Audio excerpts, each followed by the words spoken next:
नमस्कार जी। सत साहेब। क्या नाम है जी आपका? कामिनी। कहाँ के रहने वाले हैं आप? गांव परसोदा, जिला बालोद, छत्तीसगढ़। आपने संत रामपाल जी महाराज से नाम दीक्षा कब ली? 11 अप्रैल 2014। संत रामपाल जी महाराज से नाम दीक्षा लेने से पहले क्या आप कोई भक्ति साधना भी करते थे? जी हाँ, मैं पहले शिव जी की आराधना करती थी और जो हिंदू धर्म में बहुत से देवी देवता है उन सब की मैं पूजा पाठ करती थी, लेकिन जो शिव जी है उनको मैं खास इष्ट के रूप में मानती थी। आपने बताया कि आप शिव जी की आराधना करते थे, तो जब आप शिव जी की आराधना करते थे तो उससे आपको क्या लाभ हुए?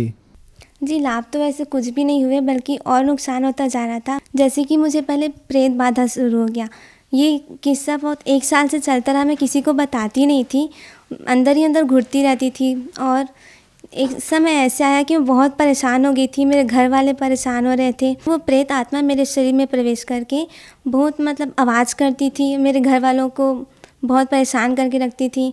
और सबके घर लाइट जला करता था, तो हमारे घर सब लाइटें बंद हो जाती थी, कुछ भी बत्ती जलाते थे वो बंद हो जाता था, रोशनी रहता ही नहीं था।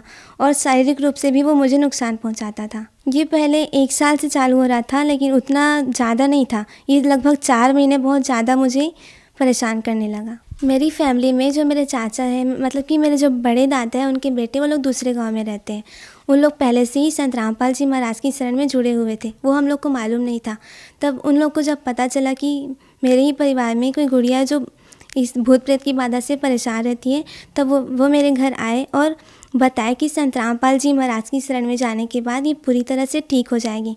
और उसी टाइम एक और आया किसी मेहमान की तरफ से कि एक मीरा दातार नाम का कोई मुसलमान मस्जिद टाइप का है, वहाँ ले जाओ गुड़िया को, वहाँ ठीक हो जाएंगे। तब मैं रो रही थी कि मैं कहाँ जाऊँ करके। तब मैं पहले शिव जी को मानती थी, मैं उन्हीं के पास जाके रोते हुए बोली कि जो सच्चे भगवान और जो मुझे ठीक कर सकते हैं उन्हीं के पास ले चलो।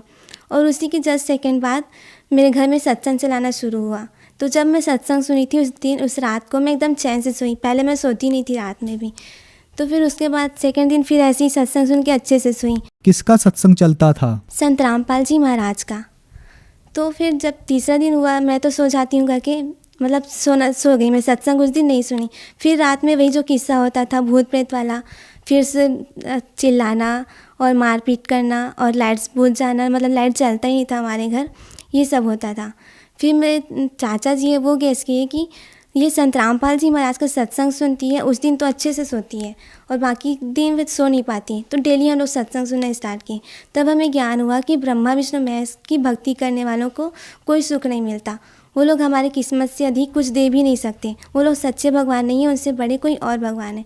ये जब बात हमें पता चली, हमने तुरंत, हमारे रूम में बहुत सारे देवी देवताओं की फ़ोटो लगी थी और शंकर जी का तो बहुत सारा लगा था।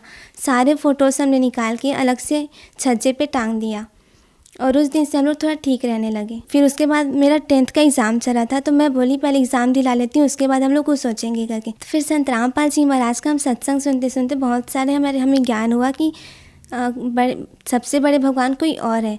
तो हमने पूरा ठान लिया कि हम तो जाएंगे ही बरवाला करके। तब जैसे ही मेरा एग्ज़ाम हुआ, हमने तुरंत रिजर्वेशन करवाया और सतलोक आश्रम बरवाला, जिला हिसार, हरियाणा में गए। और वहाँ मैं और मेरे माँ पापा, हम तीनों ने संत रामपाल जी महाराज से दीक्षा ली और उनका आशीर्वाद जब हमें मिला, उस दिन से हम लोग पूरी तरह से ठीक है। आपने बताया कि आपने संत रामपाल जी महाराज से नाम दीक्षा ली। हमने सुना है कि संत रामपाल जी महाराज से नाम दीक्षा लेने से बहुत सारे लाभ प्राप्त होते हैं, तो क्या आपको भी कोई लाभ प्राप्त हुए? जी, लाभ तो बहुत सारे हुए। एक तो पहला ये आध्यात्मिक लाभ। मैं जब से छोटी थी बहुत सारे आध्यात्मिक मेरे माइंड में क्वेश्चन रहता था कि सृष्टि की रचना कैसे हुई होगी, हम लोग कहाँ से आए होंगे, और भगवान तो एक है के बोलते हैं, पर यहाँ तो बहुत सारे देवी देवताओं की भक्ति हमें करवाई जाती है।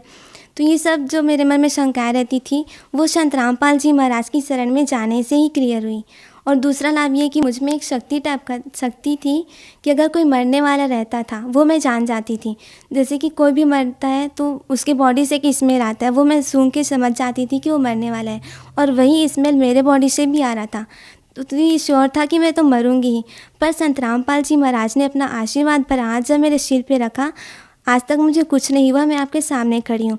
फिर भी जब मैं संत रामपाल जी महाराज से नाम प्राप्त कर ली थी, उसके बाद भी शक्ति मेरे में थी। तो मैंने संत रामपाल जी महाराज के पास प्रार्थना लगवाई कि गुरुजी मुझे ये सब नहीं चाहिए, क्योंकि मुझे जब पता चलता है कि कोई मरने वाला है तो मैं रात भर सो नहीं पाती हूँ, मुझे बहुत डरावना लगता है। तो उसी दिन से संत रामपाल जी महाराज की कृपा से वो शक्ति मेरे में नहीं है। अब मैं जान भी नहीं पाती हूँ कि कोई मरने वाला है। और एक लाभ तो और हुआ कि बोलते हैं ना कि सद्गुरु शरण में आने से आई टले भला, जो मस्तक पे सूली हो वो कांटे में टल जा। ऐसे मेरे साथ जब हम लोग ऐसे कहीं जा रहे थे, वहाँ हमारा एक्सीडेंट हुआ था।